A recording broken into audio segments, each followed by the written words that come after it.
Hello and welcome to another 123 Reg Swift 6. This week I'm going to be talking about 6 ways in which you can turn boring blog posts into interesting ones. So the first thing you have to accept is that the written word can be boring. People get put off by big blocks of text. Users don't have the same attention span online as they do when they're reading a newspaper or a magazine or a book. People read things differently. Their attention span is incredibly short. So try not to use big blocks of text because people just won't engage with them. So what should you do? Well, to start with, and the first thing you should think about, is try writing in the active voice rather than the passive voice.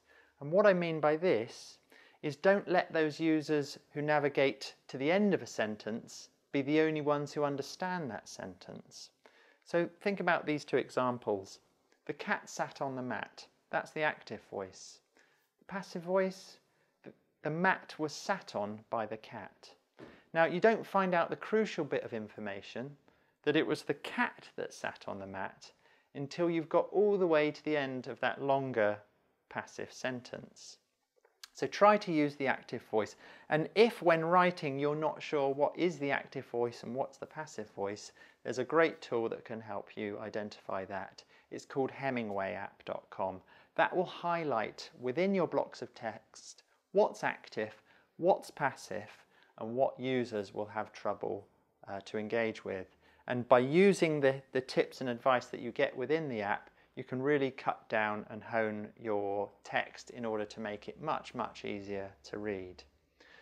The second thing you should try to do is to break up your text by using headlines that are big and that are bold and that have a different size and a different way of engaging the users.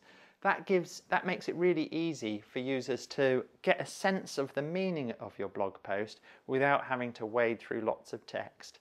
At worst, they can read the headlines and come away with the kind of thing that you're writing about, and you'll have a chance to remain memorable for them.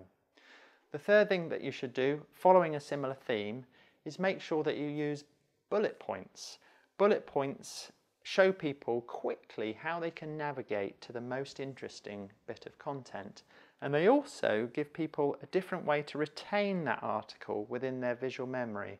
So make sure you use bullet points in order to highlight the most important points that you want to make within that post.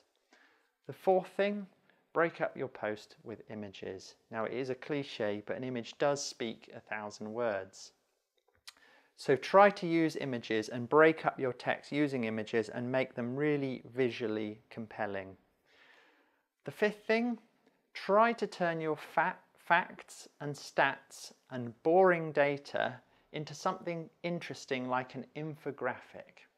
Now, infographics used to be only produced by graphic designers or visual artists, those who could turn some of your stats into something that was compelling. But these days there are some great free tools out there in the market, or at least tools with free trial periods that you can try to use to turn your data into something that is really visually compelling. So take a look at Infogram. That's a free tool you could try. Or there's another one called PictoChart, which certainly has a free trial. Take a look at these tools and plug in your data and see the kind of infographics that you can get produced out the back of them, and use those within your blog posts. The sixth thing that I would like you to try and to turn your text into some interesting stuff is try to use video. So video again is another area. You used to need a camera crew, at least some level of expensive equipment. That's just not the case these days. You can do a heck of a lot just with an iPhone and a steady hand. Or there are some really good free services like Animoto.com or Stupefix.com, where you can produce for free your own interesting video. Now, it's not going to be a Hollywood blockbuster, but it's going to engage people in a different way, and often a better way, than a blog post that just includes big blocks of text. So that was the 123 Reg Swift 6 about how to turn boring blog posts into interesting ones, and I'll see you next time.